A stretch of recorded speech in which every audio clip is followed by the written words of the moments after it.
Hey there, folks. If for some reason you don't know, I host a month-long show called Twilight Tober Zone, where I review each episode of the original Twilight Zone series every October. As of the posting of this video, Year 4 is chugging along over at Channel Awesome. One thing I always wanted to do was give some supplemental content here on my channel about some of my favorite episodes. Since there are so many great stories to talk about, I thought it best to start with Season 1 and go from there. Now, Season 1 is quite possibly the best season of the show. 36 episodes that defined the series for a mainstream audience and locked Rod Serling and his twisted tales into the minds of viewers all over the world. There is no shortage of classics that people still talk about today just in this first batch of episodes. Before I get into the countdown, I want to state the obvious and say that this is just my personal list of favorites.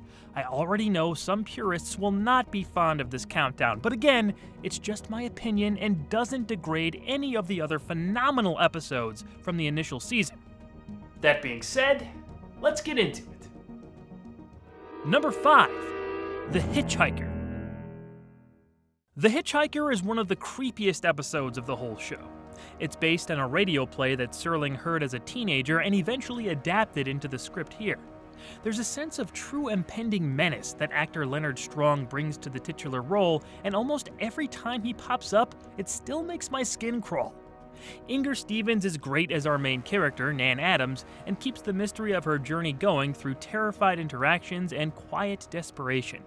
It was directed by Alvin Ganzer and was mostly shot on location, which makes it feel more cinematic than your average Zone. Check it out for a spooky good time. Number 4, A World of Difference. I almost never see this one talked about. It's about a guy named Arthur Curtis who's just trying to get off work to go on vacation and ends up in a realm where he's an actor on the set of his real life. Arthur Curtis is the character he's playing, as everyone in this world knows him as troubled celebrity Jerry Reagan. Reagan is going through a horrible divorce while the folks on set consider him difficult to work with. They think he's having a nervous breakdown when Arthur exclaims he actually is the character he's playing.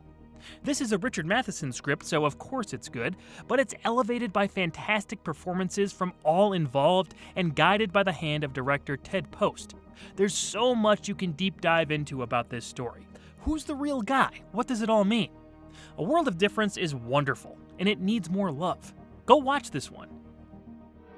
Number 3, Elegy. Man, I love Elegy. The atmosphere here is one of the best the series ever created. 3 astronauts land on an asteroid that looks like Earth on the surface, but every person there is frozen in place. From sequence to sequence, we jump into scenes that only further confuse our main characters. That is, until they meet an old man named Jeremy Wickwire, who slowly reveals the truth of their situation. This episode has tension, solid performances, great visuals, and an unsettling concept that stuck with me long after I watched it. Charles Beaumont wrote and Douglas Hayes directed this gem. If you haven't seen it, you absolutely should. Number 2, A Nice Place to Visit. This is a pretty by-the-numbers story when you look at it from just that perspective. What makes it one of my favorites is John Brahm's direction along with the performances of Larry Blyden and especially Sebastian Cabot. A crook named Rocky Valentine, one of my favorite character names by the way, is killed during a burglary and taken up to heaven by an angel named Pip. Rocky knows he doesn't belong up there, but is treated exceedingly well, so why leave? Every desire he's ever had is being satisfied. The story goes from there into one of the best endings in the series. Charles Beaumont's script isn't the most unpredictable, but that's a moot point.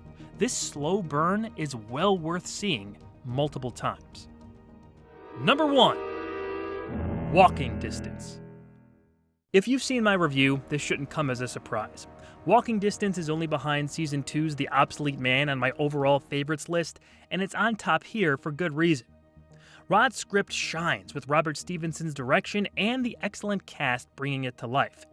The installment's dreamy nostalgia and sincerity brings it up and over most other episodes. Our main character, Martin Sloan, finds himself transported back to the hometown of his youth upon visiting, and eventually attempts to confront the younger version of himself. I love man versus self stories, and this is a textbook example of that conflict working at the highest degree.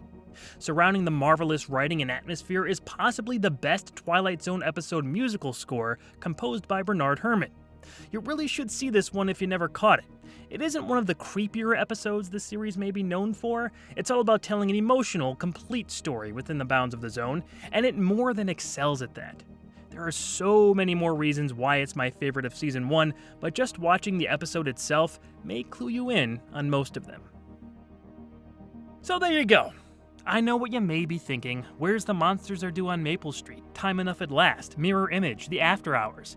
This was a tough list to compile, I'll admit.